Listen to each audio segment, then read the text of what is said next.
Endi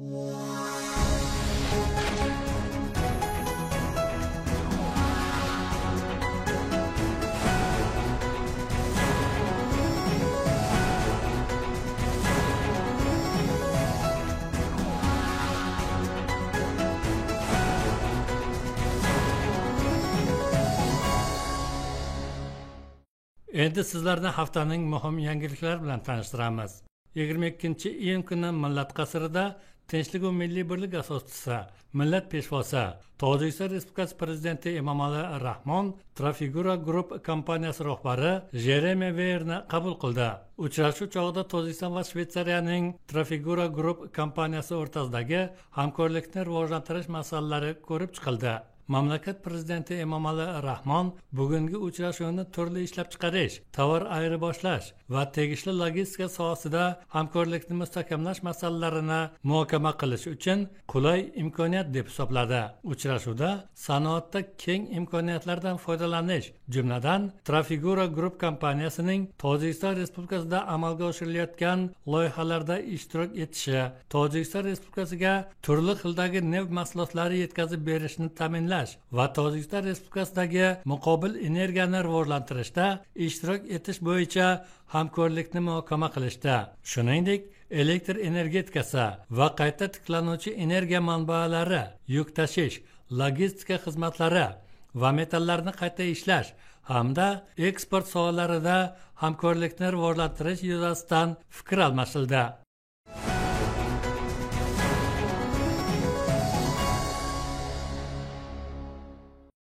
Kecha Dushanbe shahrida bo'lib o'tgan Tojikiston 2022 xalqaro universal ko'rgazmasida 70 dan ortiq sanoat korxona va kompaniyalari ishtirok etib, mehmonlarga keng assortimentdagi mahalliy tovar va mahsulotlarni taqdim etdi. Mamlakatimiz va chet el davlatlari investitsiyalarini yanada ko'proq jalb qilish, yangi sanoat korxonalarini tashkil etish va raqobatbardosh mahalliy mahsulotlar ishlab chiqarish hajmini oshirish yo'llaridan biri xalqaro ko'rgazma va forumlarni yuqori saviyada tashkil etish hisoblanadi. Bu borada mamlakat hukumati tomonidan doimiy ravishda muhim chora-tadbirlar ko'rilmoqda. Tojikiston Respublikasi Savdo-sanoat palatasi tashabbusi bilan tashkil etilgan Tojikiston 2022 xalqaro universal ko'rgazmasi 24-26 kunlari Dushanbe shahridagi Manej sport majmuasida bo'lib o'tadi. Unda asosan mahalliy kompaniyalar mahsulotlari va boshqa tijorat xizmatlari namoyish etiladi. Mazkur tadbir doirasida mahalliy ishlab chiqaruvchilar ham savdo kooperatsiyasini mustahkamlash, hamkorlik bo'yicha yangi shartnomalar tuzish maqsadida xorijiy tadbirkor va investorlar hamda rivojlantirishning yangi hamkorlari bilan samarali muzokaralar va uchrashuvlar o'tkazish imkoniyatiga ega bo'ladi.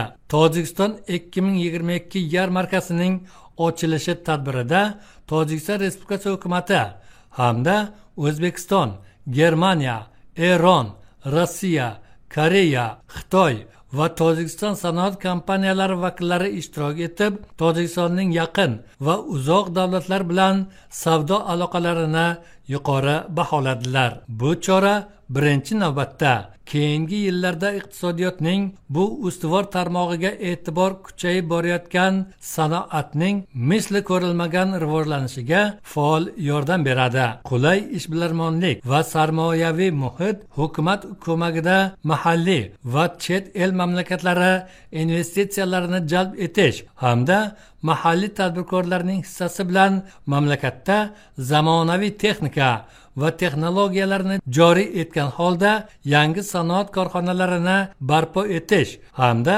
ko'plab aholini munosib ish o'rinlari bilan ta'minlash imkonini berdi.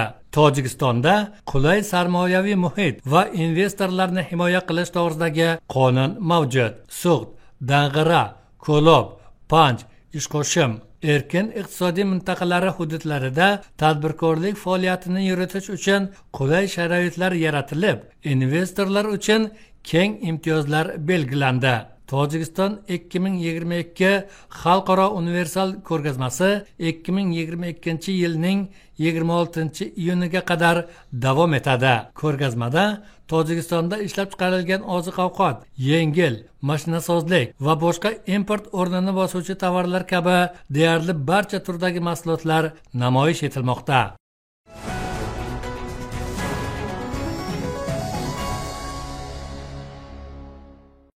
Yaqinda Dushanbe shahrida iqlim o'zgarishining oldini olish bo'yicha xalqaro konferensiya bo'lib o'tdi.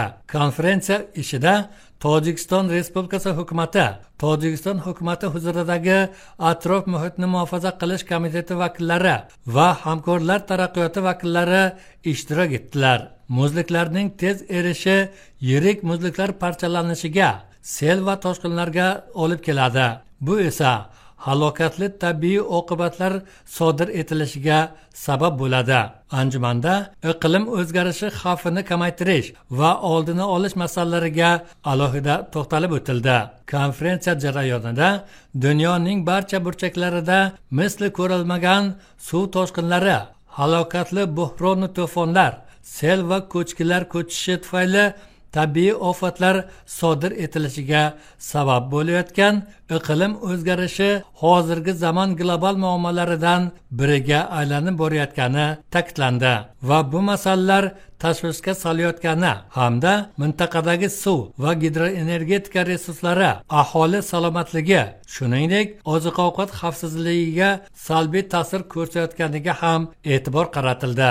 Bunday yuqori saviyada konferensiyalarning o'tkazilishi muammolarni hal etish, iqlim o'zgarishining salbiy oqibatlarining oldini olish uchun yaxshi asos bo'lmoqda. Tojikiston Respublikasi o'zining geografik joylashuvidan kelib chiqib, tabiiy ofatlar, masalan, qor ko'chishi, sel, ko'chki va suv toshqinlari qarshisida zaif bo'lib, har yili iqlim o'zgarishi natijasida mamlakat iqtisodiyotiga katta zarar yetkazadi.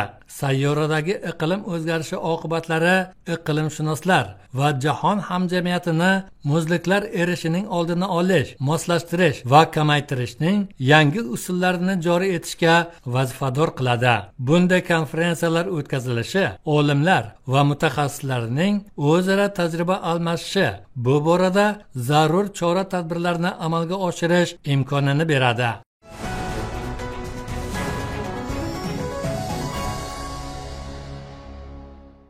Dushanbe-Toshkent Dushanbe yo'nalishi birinchi yo'lovchi poyezdi qatnovi yo'lga qo'yildi. 20-iyun kuni kechqurun 30 yillik kechikishdan so'ng birinchi yo'lovchi poyezdi Dushanbedan Toshkentga yo'l oldi. Dushanbe-Toshkent Dushanbe yo'lovchi poyezdi yo'nalishining ochilish tadbirida Tojikiston Respublikasi transport vaziri Azim Ibrohim va O'zbekiston Respublikasining Tojikiston Respublikasidagi elchixonasi vakillari ishtirok etishdi. Safarga kuzatish tadbirida Tojikiston transport vaziri Azim Ibrohim bu voqeani quvonchli va ikki davlat xalqi uchun muhim deb atadi hamda Tojikiston va O'zbekiston yo'nalishida yo'lovchi poyezdlarining qatnovi yo'lga qo'yilgani ikki mamlakat prezidentlari Emomali Rahmon va Shavkat Mirziyoyevlarning sa'y harakatlari samarasi ekanligi ta'kidlab o'tildi. Shuningdek, u kelgusida poyezdlar harakati bilan birga yo'lovchilarni tashish ham avtobuslar orqali amalga oshirilishini, ayni paytda yangi yo'nalishlarni ochish ishlari olib borilayotganini qo'shimcha qildi. Tojikiston temir yo'llari davlat o'ntar korxonasi ma'lumotlariga ko'ra, poyezd har haftaning dushanbe kunlari soat 18:30 da Dushanbedan jo'naydi va seshanba kunlari soat 13:43 da Toshkentga yetib keladi. Dushanbe-Toshkent yo'nalishi bo'yicha yo'lovchi poyezdi 21 soatda 916 kilometr yo'l bosib, O'zbekiston poytaxti Toshkent shahriga yetib boradi. Bir tomonlama chipta narxi sotilish vaqtiga qarab chegirmalarni hisobga olgan holda 370 somoni qilib belgilandi. Mana bugun Qarshi temir yo'l vokzalidamiz. 2022-yil 21-iyun sanasida soat 6:10 Dushanbe-Toshkent yo'nalishidagi poyezd Qarshi temir yo'l vokzaliga kirib keldi. Ko'ryapmiz, juda ham mana shu o'zbekistonliklarni ham, qo'shnilarimiz Tojikiston fuqarolarini ham kayfiyatlari juda ham yuqori. Ko'p yillardan buyon ushbu reys amalga oshmagan ekan. Mana bugun birinchi marotaba amalga oshyapti. Albatta bu ikki davlat o'rtasidagi do'stlik rishtalarining yorqin namunasi deb bilaman. Yana bir marotaba O'zbekistonga xush kelibsizlar. Avvalo bu poyezdlarning qo'yilishi faqat siyosiy hamkorlik emas, balki ikki davlat aholisi uchun ham do'stlik aloqalarini yaxshilaydi. Sababi turizm rivojlanadi bu orqali. Hamda tadbirkorlik, moliyaviy, tashqi aloqalar ham shu orqali rivojlanishda davom etib boradi. Yo'lovchi poyezdi Denav, Sho'rcha, Boysun, Dehqonobod, Qarshi, Marokand, Samarqand, Jizzax, Zomin va Guliston shahri hamda rayonlari orqali Dushanbe, Toshkent, Dushanbe yo'nalishi bo'ylab harakatlanadi va yo'lovchilar Toshkentga soat 13:43 da yetib keladi. 13:43 da yetib boradi.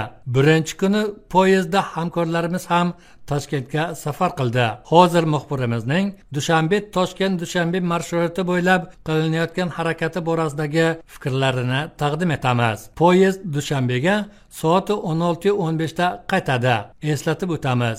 Dushanbe Toshkent Dushanbe yo'nalishi bo'yicha yo'lovchilar qatnovi biroz kechikishidan so'ng tiklangan edi. Mamlakatlar o'rtasida temir yo'l aloqalari tiklangani Tojikiston Respublikasi davlat rahbari Emomali Rahmonning O'zbekiston Respublikasi prezidenti Shavkat Mirziyoyev bilan 2022-yil 2-iyun kuni Toshkent shahrida bo'lib o'tgan uchrashuvidan so'ng e'lon qilindi.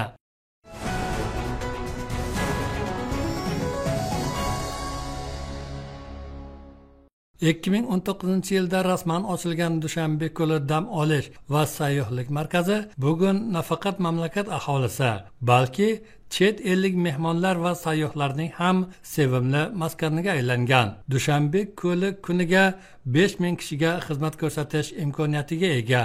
Dam olish bilan bir qatorda sport muxlislari turli sport turlari, jumladan flyboard suv sporti bilan shug'ullanishlari mumkin.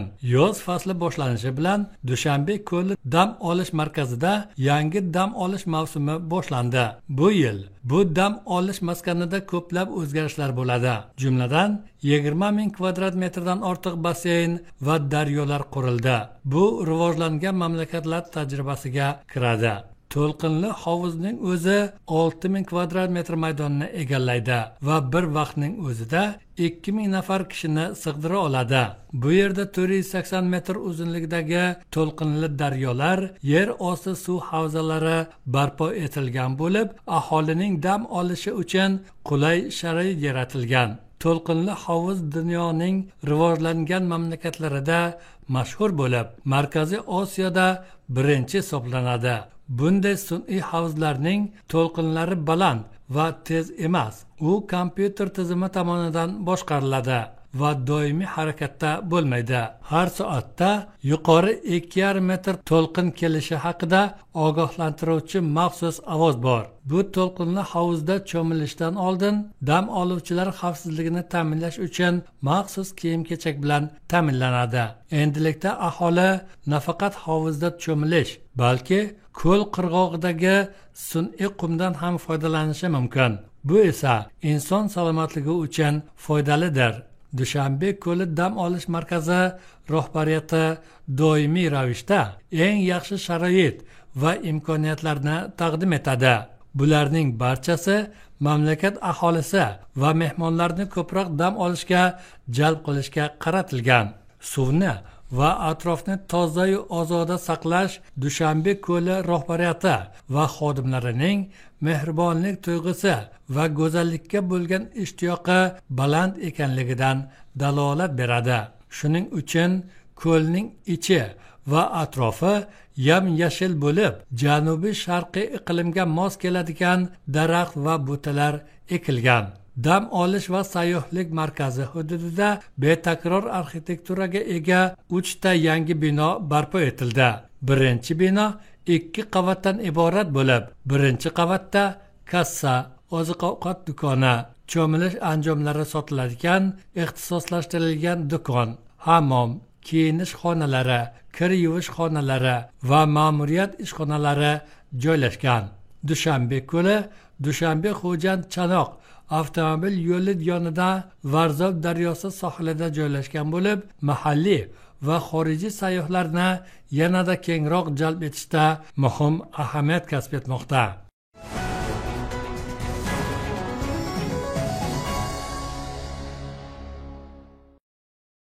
Dushanbe shahrida Shukufhoyi poytaxt yosh iqtidorlar mavzusiga bag'ishlangan 2-chi xalqaro bolalar va o'smirlar ijodiyoti festivali start oldi.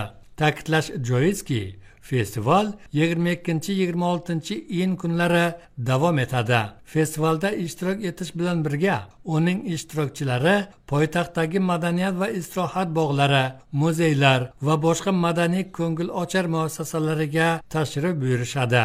Shukufhoyi poytaxt yosh iste'dodlar 2-chi xalqaro bolalar va o'smirlar ijodiyoti festivalining ochilish tadbirida Dushanbe shahri davlat hokimiyati ijroiya organi rahbariyati, tegishli respublika va shahar tizimlari, Tojikiston va chet eldan kelgan ijodkor va iste'dodli o'smirlar musiqasi xalqaro tanlovi hakamlar hay'ati ishtirok etishdi. Mazkur xalqaro festival bolalar va o'smirlar uchun madaniy ma'rifiy tadbir bo'lib, Dushanbe shahri davlat hokimiyati ijroiya organi raisi Rustami Emomali qaroriga muvofiq Dushanbe shahar davlat hokimiyati ijroiya organining 2022-yil 9-iyunga mo'ljallangan ish rejasi doirasida Shukufhoyi poytaxt yosh iste'dodlar 2-chi xalqaro bolalar va o'smirlar ijodiyoti festivali o'tkazilmoqda. Festival millat peshvosi Tojikiston Respublikasi prezidenti Emomali Rahmonning iqtidorli bolalar va o'smirlar o'rtasida do'stona munosabatlarni mustahkamlash, o'zaro tarix va madaniyatni o'rganish hamda e'zozlash uchun qulay shart-sharoit yaratish, adabiyot, san'at, sivilizatsiya va shu asosda yosh avlodning musiqiy va badiiy ijodini rivojlantirishga ko'maklashish hamda Dushanbeni bolalar rivojlanishi uchun keng imkoniyatlarga ega shahar sifatida ko'rsatish siyosatiga muvofiq tarzda tashkil etilmoqda. Festivalda Rossiya, O'zbekiston, Qozog'iston, Hindistondan kelgan bolalar va o'smirlar ijodiy delegatsiyalari, Afg'oniston, shuningdek Tojikiston shahar va viloyatlaridan kelgan iqtidorli o'smirlar, qo'shimcha ijod va ma'rif markazlari, yirik madaniyat maskanlaridagi bolalar studiya va ansambllari, poytaxtdagi ijrochilik va musiqa sohasidagi muassasalar ishtirok etmoqda. Festival ishtirokchilarining umumiy soni 300 nafardan ortiqni tashkil etishi navqiron avlodga o'z iste'dodini namoyish etish barobarida umumiy insoniy fazilatlar, jumladan do'stlik va birodarlik tuyg'ularini tarbiyalash imkonini bermoqda. Qayd etilishicha, festival dasturi doirasida Dushanbe shahar bolalar va o'smirlar markazi davlat muassasasi tomonidan vokal, xoreografiya va tomosha qilish nominatsiyalari bo'yicha xalqaro bolalar musiqiy ijodiyoti tanlovi o'tkazildi. Bolalarning iqtidori baholandi. Eslatib o'tamiz, festival 22-26 iyun kunlari davom etadi. Uning ishtirokchilari festivalda ishtirok etish bilan birga poytaxtdagi madaniyat va istirohat bog'lari, muzeylar va boshqa madaniyat hamda ko'ngilochar muassasalariga tashrif buyurishadi.